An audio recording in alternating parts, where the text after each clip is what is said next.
Guys, welcome back to my channel Sabina Noor official. तो कैसे हैं आप सब? आई होप आप लोग अच्छे और स्वस्थ होंगे, मस्त होंगे, मेरे वीडियोस को देख रहे होंगे। तो गाइज अभी हम आए हुए हैं छत पे और अभी अचानक ना बारिश होने लगा था। देखो ये भींगा हुआ है। तो गाइज स्पेशली हम छत पे वीडियो शूट करने के लिए ही आते हैं। अदरवाइज फिर शाम को इवनिंग का टाइम आते हैं थोड़ा सा माइंड फ्रेश करने के लिए। तो अभी ना वीडियो शूट करने के लिए छत पे आ ही रहे थे कि अचानक पानी बरसने लगा और ओनली 2-3 मिनट्स ये रहा और फिर से चला गया। कहीं कहीं मौसम ख़राब होगा और लोकल एरिया में ना बारिश हो रहा होगा, जिसके कारण ये इधर थोड़ा बहुत आके और चला गया।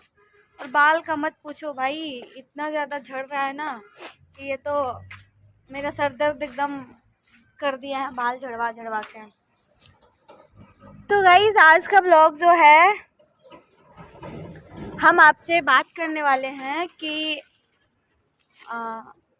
थोड़ा बहुत टाइटल से तो पता चल ही गया होगा, तो बता देते हैं। आज का ब्लॉग में हम आपसे बात करने वाले हैं कि मेरा जो अभी जहाँ तक एजुकेशन हुआ है, मेरा पढ़ाई हुआ है, वो कैसे हुआ, स्टार्टिंग से लेकर अभी तक हम जहाँ हैं वो कैसे हुआ, और वहाँ से यहाँ तक अभी तक हम बहुत सारा जॉब कर चुके हैं, कभी इधर कभी उधर, कभी उधर कभी उधर।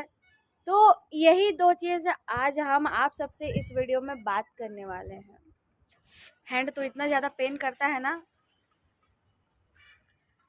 तो आई होप आप सबको पता चल ही गया होगा कि हम किस टॉपिक पे बात करने वाले हैं। स्पेशली कि अभी तक मेरा जो क्वालिफ़िकेशन कंप्लीट हुआ है, मेरा पढ़ाई जो कंप्लीट हुआ है, वो कैसे हुआ, और उस टाइम से लेकर अभी तक का मतलब पढ़ाई से लेकर जॉब तक का सफ़र, प्लस अगर जॉब मेरा स्टार्ट हुआ था तो मेरा फर्स्ट सैलरी कितना था। तो आज का ब्लॉग में हम आप सबसे इसी टॉपिक पे बात करने वाले हैं। तो गाइज आप लोग ना ब्लॉग में कंटिन्यू बने रहो और वीडियो को पूरा एंड तक देखो। तो गाइज आप सबको बता दें कि स्टार्टिंग से ही शुरू करते हैं। स्टार्टिंग में जब मैं लगभग 5, देखो कोई भी जो बच्चा होता है वो लगभग 5 साल के बाद से ही पढ़ाई स्टार्ट करता है। तो फर्स्ट तो मैं 2, 3, 4 ऐसे, जो इस ईयर में मैं आंगनबाड़ी जाती थी। उसके बाद मेरा मतलब मेरे पापा के घर से ये जर्नी स्टार्ट होता है। तो वहाँ पर ना मैं आंगनबाड़ी जाया करती थी और ज़्यादा दिन आंगनबाड़ी नहीं गई थी। और उसके बाद ना मैं वहाँ पे अपना स्टार्टिंग में कोई भी क्वालिफ़िकेशन मतलब कोई भी क्लास पढ़ाई नहीं की।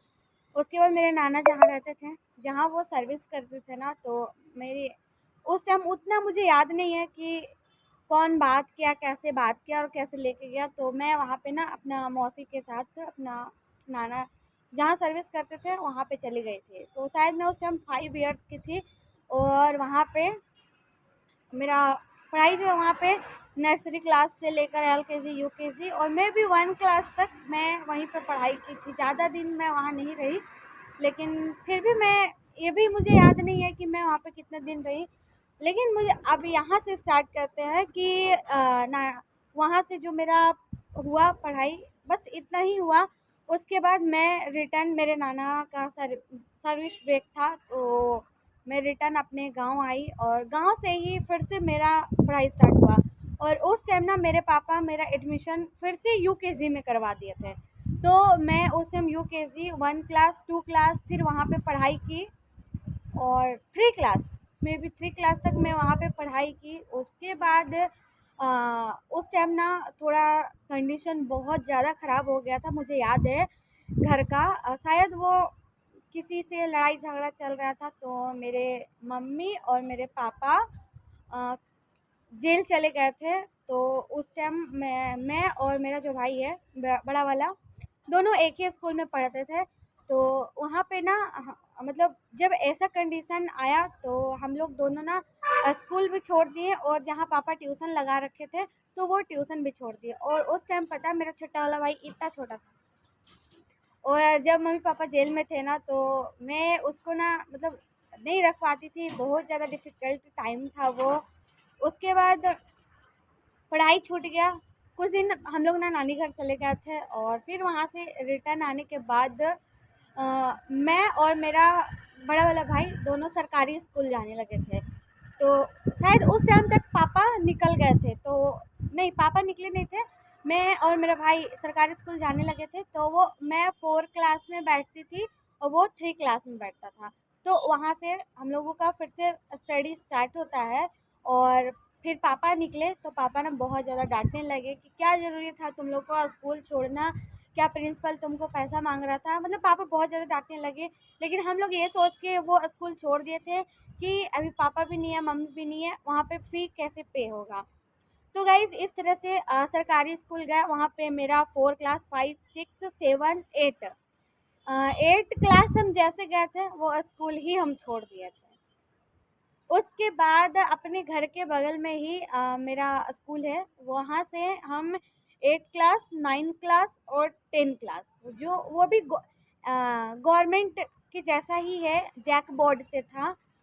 उतना भी कैपेसिटी नहीं था कि मैं सीबीएसई से मतलब एडमिशन फिर से दोबारा करा करके पढ़ सकते थे। लेकिन डायरेक्ट सीबीएसई से जैक में इंटर हुआ और वहाँ पे 8, 9 और 10 वैसे कंप्लीट हुआ। उसके बाद 10 में मेरा अच्छा नंबर आया तो मेरे पापा मतलब मेरे पास उतना नॉलेज नहीं था स्टडी को लेकर, और मेरा फैमिली बैकग्राउंड भी वैसा नहीं है कि कोई उतना अच्छा एजुकेटेड है जो हमको बता सकता था कि इस फील्ड का पढ़ाई करो या मतलब कुछ भी एनीथिंग। तो उस टाइम मेरे पास मतलब समझाने वाला कोई नहीं था।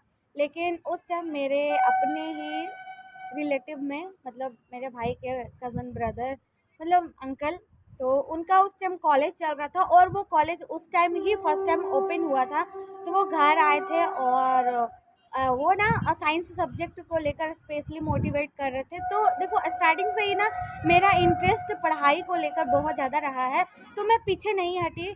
वो घर में आके बोले तो फिर पापा से पूछे और पापा बोले कि ठीक है। लेकिन गाइस देखो उस टाइम साइंस का बात था और साइंस उस टाइम पढ़ा मतलब ये सब्जेक्ट में ना पैसा भी बहुत ज़्यादा लगता है, क्योंकि बुक भी काफ़ी ज़्यादा महंगा महंगा होता था। और फिर मैं ना 2 ट्यूशन कर ली थी, बताती हूँ। तो फिर पापा को समझाया तो फिर पापा बोले कि ठीक है करो। मेरे पापा उस टाइम तक मतलब एजुकेशन के लिए कभी स्टॉप नहीं रखे, कभी मना नहीं किए कि मत पढ़ाई करो। फिर हम ना वहाँ पे एडमिशन करवाएँ 11th क्लास में स्ट्रीम साइंस से। उसके बाद फिर उसी टाइम मेरा एक मैथ का ट्यूशन चलता था, एक साइंस का सॉरी इंग्लिश का ट्यूशन चलता था। तो गाइज़ 2 ट्यूशन में पैसा देना, कॉलेज में पैसा देना और तीनों जगह का कॉपी किताब और बुक भी इतना ज़्यादा महँगा आता था। लेकिन मैं पापा को पता कॉल करके बोलती थी। उस टाइम मेरे पापा जब मैं 11th क्लास में थी, मेरे पढ़ाई की वज़ह से ना वो पूरे 1 साल बाहर रह गए थे, क्योंकि अगर वो घर आ जाते तो घर आने के बाद देखो इंसान तुरंत बाहर नहीं जाता है। तो उस टाइम फिर वो मेरे पढ़ाई के वजह से ही बाहर रहे 1 ईयर। उसके बाद फिर मैं 12 गई, वो घर आए थे। फिर 12 में गई तो फिर में से मुझे अलग-अलग बुक लेना पड़ा, मतलब हर एक चीज़ चेंज करना पड़ा। तो फिर इस तरह से मेरा 12 कंप्लीट हुआ। और इस दौरान आप सबको बता दें कि उम, गलत बोलने वाले इतने लोग थे ना, क्योंकि उस टाइम मेरे कॉलेज का जो यूनिफ़ॉर्म था ना, वो शर्ट, पैंट और ब्लेज़र था। तो कुछ लोग ना बहुत ज़्यादा कमेंट करते थे कि मुस्लिम लड़की है और इस तरह का कपड़ा पहन के और कॉलेज जा रही है। लेकिन उस टाइम मेरे पापा किसी का बात को फ़ॉलो नहीं किए, इग्नोर किए और फिर हमेशा उस टाइम तक हम पढ़ाई किए हैं।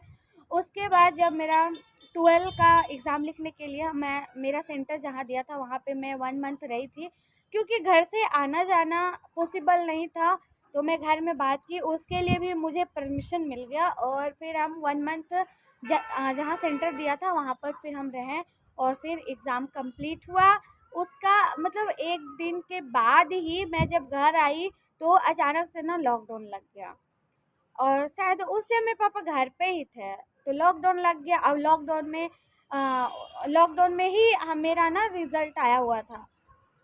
तो उस टाइम फिर पापा मतलब घर का सिचुएशन इतना गंदा हो गया था ना लॉकडाउन में कि इसके बारे में हम आप सबको एक्सप्लेन क्या करें, ऑलरेडी सबको पता है।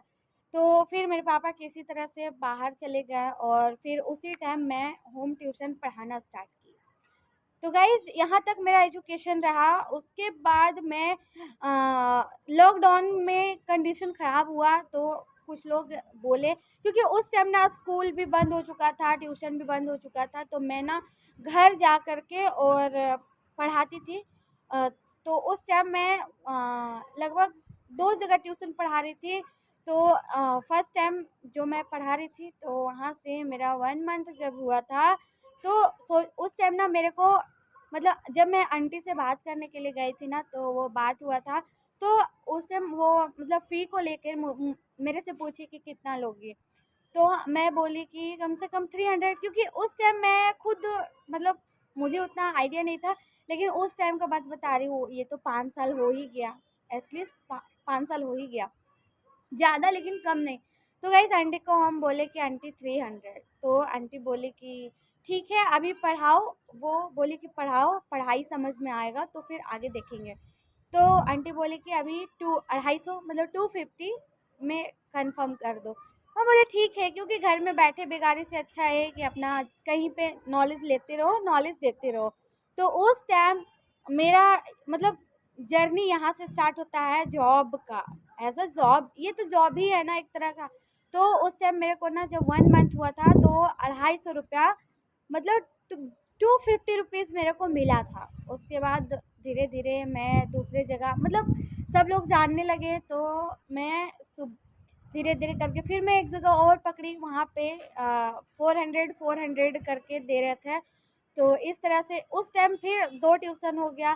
फिर मैं पता जैसे मैं ट्यूशन पढ़ाने जाने लगी तो जब मुझे लगा कि अब पढ़ाना ही चाहिए, जब पढ़ा रही हूँ तो फिर मैं बहुत ज़्यादा बच्चे को कलेक्ट करके मतलब होम ट्यूशन पढ़ाती थी, घर पे नहीं।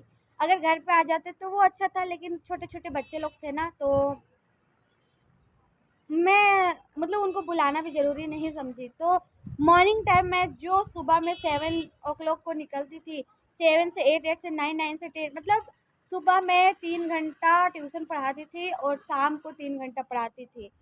तो गाइज़ इस टाइम लगभग मैं उस टाइम ऐसे 4000 करके 1 मंथ में मेरा ट्यूशन से हो जाता था, और उससे मैं थोड़ा बहुत अपना कपड़े और उसी पैसे से मैं फर्स्ट टाइम अपना टच फ़ोन सेकंड हैंड ली थी लॉकडाउन में, क्योंकि जब मैं ट्यूशन पढ़ा रही थी ना तो जो बुक है सीबीएसई, जो भी ट्यूशन था वो सीबीएसई का ही था। तो बच्चा लोग को मतलब उतना नॉलेज तो मेरे पास नहीं था कि बच्चों को किस तरह से लेकिन पढ़ाते-पढ़ाते इतना अच्छा एक्सपीरियंस हो गया था ना कि मेरे को पढ़ाना बहुत ज़्यादा पसंद है। तो थोड़ा बहुत फ़ोन से सर्च करके और मैं पढ़ाती थी, और बहुत ज़्यादा, और जो भी बच्चा को उस टाइम में पढ़ाई थी ना, एक-एक बच्चा इतना अच्छा से गेन करता था, इतना अच्छा से गेन करता था कि मैं बहुत मिस करती हूँ आज भी उस टाइम को। लेकिन पता नहीं अभी वो लोग पढ़ रहे होंगे, ऐसा नहीं है कि नहीं पढ़ रहे होंगे। तो गाइज़ मेरा फर्स्ट सैलरी यहाँ से स्टार्ट होता है, 250 से स्टार्ट हुआ। उसके बाद मैं 3 आवर मॉर्निंग में, 3 आवर इवनिंग में मैं 2 बजे स्टार्ट करती थी और शाम को वही 6 बजे तक घर आती थी। तो कहीं 2 250 मैक्सिमम समझो तो। उसके बाद 300 400 तक लास्ट आया था। तो जहाँ पे ज़्यादा बच्चे रहते थे वहाँ पे मैं 200 ही लेती थी। तो इस तरह से 1 मंथ में लगभग मैं 4000 रुपीज़ उस टाइम अर्न करती थी। उसके बाद और लॉकडाउन जब ऐसा पड़ा ना तो मेरे मतलब हर तरह से ये सुनने को मिलता था ना कि वहाँ मर गया, तो मेरी मम्मी ना बहुत ज़्यादा हमको डाँटती थी कि मत जाओ। ओ, क्योंकि देखो ऐसा होता था ना तो मतलब जाना अच्छा नहीं लगता था।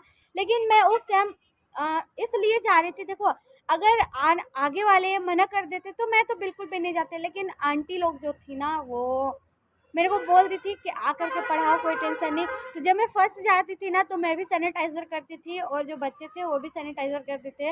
और उनको वो एक ही बात बोली थी कि देखो अभी स्कूल भी बंद हो गया, अभी ट्यूशन पढ़ रहे हैं, थोड़ा बहुत बच्चा लोग का माइंड में रहेगा, अगर ये भी बंद करा देंगे तो फिर क्या होगा? तो इतना डर लेके चलेंगे तो कुछ भी। और मैं उतना दूर आना-जाना करती थी, तो मेरी मम्मी मेरे को ना बहुत ज़्यादा डाँटती थी कि अगर कुछ हो जाएगा तो। हम बोले ऐसा नहीं, डरने का नहीं। फिर मेरे को ना बहुत ज़्यादा ट्यूशन का ऑफ़र आने लगा था पढ़ाने को लेकर, लेकिन मेरे पास बिल्कुल भी टाइम नहीं था। उसके बाद गाइज़, ये तो 2000, उसके बाद जब ट्यूशन पढ़ाने के दौरान ही लास्ट नवंबर में मेरा शादी हुआ। शादी होने के बाद मैं जब रहने लगी यहाँ पे, तो मैं अपने हस्बैंड से फिर से पढ़ाई के सॉरी, एक सेकेंड में एक और बात। लॉकडाउन में ही मेरा रिज़ल्ट आया था, तो उस टाइम मैं अपने पापा को बोली कि पापा रिज़ल्ट आया है। तो पापा बोले कि ठीक है। तो मैं थोड़ा धीरे से पूछी कि पापा आगे क्या करना है?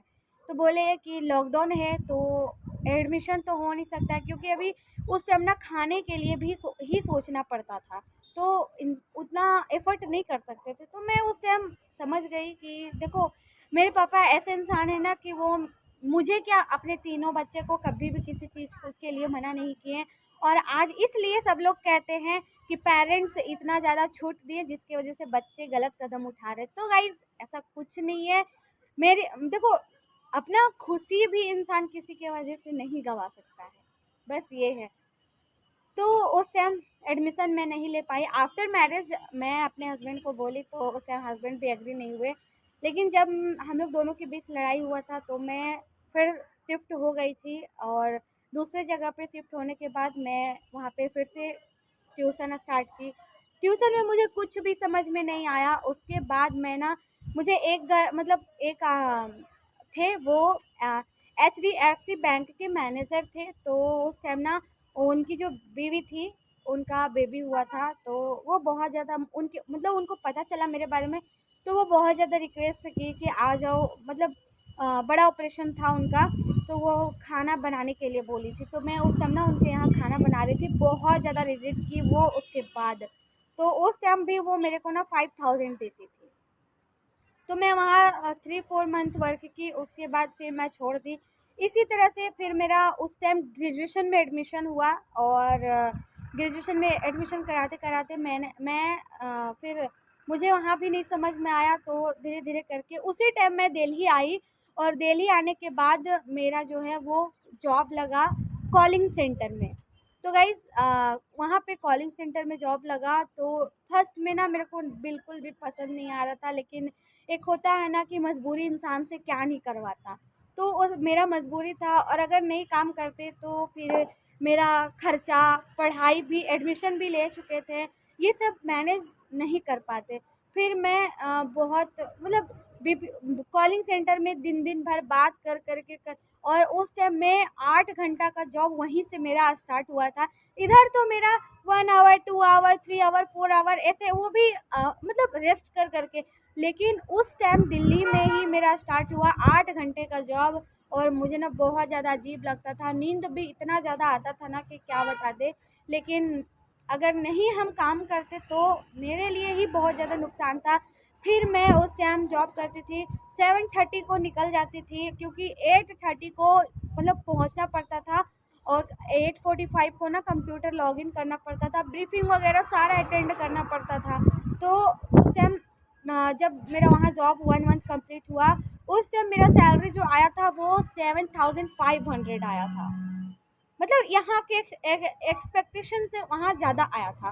तो फिर मैं वहाँ पे मतलब दिल्ली से ना शिमला सामने पड़ता है। तो कॉल में ना बात करते-करते ना मेरा तबीयत काफ़ी ज़्यादा ख़राब हो गया था, क्योंकि 8 घंटा आपको कॉल में बात करना है, कस्टमर को कन्विंस करना है पैसे के लिए। मैं उसमें ना आईडीएफसी फर्स्ट बैंक जो होता है, वो लोन जो देता है ना, जैसे आप फ़ोन फाइनेंस करवा रहे हैं और भी कई तरह का जो आप फाइनेंस करवाते हैं, तो वो जो फाइनेंस है ना वो मतलब उसका जो ईएमआई होता है वो कलेक्ट करना होता था। तो बहुत ज़्यादा मतलब कुछ रूरल के कस्टमर थे, कुछ सिटी के कस्टमर थे, सब लोग का बात करने का तरीका अलग था। कुछ लोग कॉल करते थे तो गाली देना स्टार्ट कर देते थे। तो गाइज़ मैं उस टाइम ना बहुत ज़्यादा मुझे डिफ़िकल्ट लगता था ये जॉब को करना। फिर मैं सोचती थी कि कोई काम मिल जाता तो काम करते, क्योंकि कॉल में बात करना मेरे लिए ना बहुत ज़्यादा डिफ़िकल्ट हो गया था। और 2 मंथ जैसे हुआ, मेरा तबीयत काफ़ी ज़्यादा ख़राब हो गया था, काफ़ी ज़्यादा, एकदम इतना ज़्यादा कफ़ हो गया था ना कि मैं बोल भी नहीं पा रही थी। लेकिन फिर भी जो मेरे वहाँ पे लाइन लीडर थे, वो बुलाते थे, बोलते थे आओ अब्सेंट मत करो। तो मैं जाती थी और फिर भी मैं जॉब कर ही रही थी। उसके बाद जब 3 मंथ हुआ था तो मेरा तबीयत बहुत ज़्यादा ख़राब हो गया और मैं बिल्कुल भी वहाँ रहने का कंडीशन में नहीं थी, क्योंकि दिल्ली का जो वेदर है ना ठंडा का, वो बहुत ज़्यादा हार्ड है भाई, बहुत ज़्यादा। फिर वहाँ से मैं रिटर्न आई इधर, तो मैं अपने हस्बैंड के साथ ही स्टे की थी। उसके बाद तो 3 टू 4 मंथ रहने के बाद मैं फिर से शिफ्ट हुई। और शिफ्ट होने के बाद फर्स्ट मैं मॉल में काम की, वहाँ पर भी मुझे स्टार्टिंग में मतलब 4500 मिला। मतलब आप देखो, जितना दिन काम करोगे वो आपको उतना दिन का ही सैलरी देगा फर्स्ट मंथ में। नेक्स्ट मंथ आप दूसरा करोगे तो गाइस दिल्ली में मेरा फर्स्ट सैलरी 7500, फिर देन 12,000 और फिर 12,000 ऐसे करके था। तो आप सबको बता दें कि सोचो, एक टाइम था कि मैं 250 रुपये से स्टार्ट की थी ट्यूशन पढ़ाना, और फिर वो उसी ट्यूशन में मैं 6 घंटा, 1 डे 6 घंटा टाइम देती थी, तो जाके 4000 ऐसे होता था। उसके बाद मेरा दिल्ली का सफ़र रहा 7000, उसके बाद फिर उधर वहीं पे मेरा सफ़र रहा 12,000। उसके बाद जब मैं इधर आई तो फिर से लो हो गया। और फिर मेरा कंटिन्यू ग्रेजुएशन भी इसी दौरान चल ही रहा था। और उसके बाद फिर मैं एग्ज़ाम के लिए गई, तो वहाँ पे मुझे मतलब सॉरी, मॉल का काम फिर मैं छोड़ दी, क्योंकि वहाँ पर भाई कोई भी जॉब हो प्रेशर बहुत ज़्यादा रहता है, इतना ज़्यादा प्रेशर रहता है ना कि काम करने का मन नहीं करता है। उसके बाद मुझे रेस्टोरेंट में काम मिला, तत्काल की बात जो आप सबको बता रहे। मैं वहाँ पे 6 मंथ काम की और उस टाइम मेरा सैलरी था 10,000 था, और रहना खाना उन्हीं के पास था। तो 6 मंथ मैं वर्क की वहाँ पे। और उसके बाद फिर सडनली वो रेस्टोरेंट बंद हो गया, क्योंकि उनका थोड़ा बिजनेस ना बहुत ज़्यादा लो चलने लगा था। तो फिर से मेरा दिमाग काम करना बंद हो गया। अभी तो मेरा 2 साल ग्रेजुएशन निकल गया, अभी 2 साल और बचा है। तो उसके बाद फिर मैं उधर से होने के बाद डायरेक्ट आई बैंगलोर, और बैंगलोर आने के बाद अभी मैं वर्क कर रही हूँ। और यहाँ पे मेरा अभी ये दूसरा मंथ चल रहा है। यहाँ पर भी फर्स्ट सैलरी मेरा 7500 ही आया। उसके बाद इस मंथ एग्जैक्ट सैलरी यहाँ पे शायद 18,000 है। तो बस का 2 टाइम बस है आना जाना, उसके बाद 2 टाइम खाना है, उसके बाद पीएफ वगैरह कट के। और इस बार देखो क्या सैलरी आता है, क्योंकि इस बार तो मैं पूरा मतलब इस मंथ का वर्क की हूँ। 1 डे सिर्फ एब्सेंट हुआ था, क्योंकि मैं उस दिन मॉर्निंग शिफ्ट था तो मैं सोई रह गई थी। तो गाइस आप सबको आई होप पता चल गया कि मेरा स्टार्टिंग से लेकर मेरा एजुकेशन कैसे कंप्लीट हुआ। और अभी मैं ग्रेजुएशन जो कर रही हूँ ना, वो अपने दम पे ही कर रही हूँ, क्योंकि जब मेरा शादी हो गया तो मुझे खुद पढ़ने का अभी शौक था, तो मैं किसी को नहीं बोली, क्योंकि खुद ही करना है। और मैं मतलब अभी आगे और भी पढ़ाई करना है भाई, लेकिन देखो पढ़ाई करने के अभी देखो मेरा ग्रेजुएशन था, जिसकी वजह से मैं इधर उधर काफ़ी ज़्यादा भटकी, क्योंकि अगर मैं काम नहीं करती तो फिर मेरा पढ़ाई भी नहीं होता, ना मैं फ़ी भर पाती। देखो एग्ज़ाम लिखने के लिए भी जाते तो उसके लिए फॉर्म भरना पड़ता है, आने जाने का खर्चा काफ़ी ज़्यादा खर्चा हो जाता है गाइस। तो आगे मतलब पढ़ाई को कंटिन्यू करने के लिए पैसा भी बहुत ज़रूरी है। तो स्टार्टिंग से लेकर मेरा एजुकेशन इस तरह से स्टार्ट हुआ, अभी कंटिन्यू इस तरह से चल रहा है। और फर्स्ट टाइम मेरा सैलरी क्या था, उसका और भी प्रोसेस क्या था, वो सारा चीज़ आप सबको पता चल गया होगा। लेकिन अब मेरे को 2 साल अभी ग्रेजुएशन और कंप्लीट करना है। अभी मेरा एग्ज़ाम था, लेकिन बेंगलोर आने के बाद ही मेरा डायरेक्ट फॉर्म का डेट निकला, तो मैं नहीं भर पाई, क्योंकि उस टाइम मेरे पास पैसा नहीं था। पैसा था बट ना, इधर से मैं जाती फिर उधर से मैं आती, इतना ज़्यादा खर्चा नहीं था मेरे पास, जिसकी वजह से मैं अपना ये सेमेस्टर स्टॉप कर दी। और नेक्स्ट ईयर जब मैं जाऊंगी तो फिर से स्टार्ट करेंगे वहाँ से। और आगे का और भी अपना प्लान है।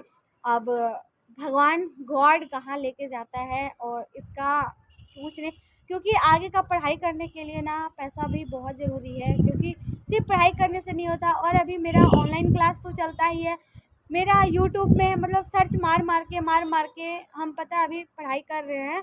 तो इस तरह से मेरा हार्डवर्क है, और स्टार्टिंग से लेकर अभी तक यहाँ तक का हार्डवर्क रहा मेरा, और आगे का हार्डवर्क जैसा रहेगा वो आप सबको कंटिन्यू आप सबके साथ शेयर करते रहेंगे। तो गाइस अभी हमको आगे का भी पढ़ाई करना है, देखो कैसे अगर आगे जैसे जैसे जाता रहेगा रास्ता वैसे वैसे निकलता रहेगा, लेकिन हम यहाँ रुकेंगे नहीं, जाएंगे जहाँ तक जाना होगा वहाँ तक जाएंगे। और आगे का और भी प्लान है, लेकिन मेन मुद्दा है आपका पैसा। पैसा रहेगा तभी आप पढ़ाई कर पाएंगे। अगर देखो सेल्फ स्टडी तो चलो घर से, लेकिन कॉपी पेन फिर कॉलेज आना जाना आगे का एडमिशन करवाना है, वो बहुत ज़्यादा खर्चा है। तो गाइस आई होप आप सबको मेरा ये ब्लॉग पसंद आया होगा, और आप सबको ये भी पता चल गया होगा कि मेरा एजुकेशन कैसे कंप्लीट हुआ, फर्स्ट सैलरी कितना आया, मतलब एजुकेशन से जॉब तक का सफ़र मेरा क्या रहा, ये सारा चीज़ आप सबको पता चल गया होगा।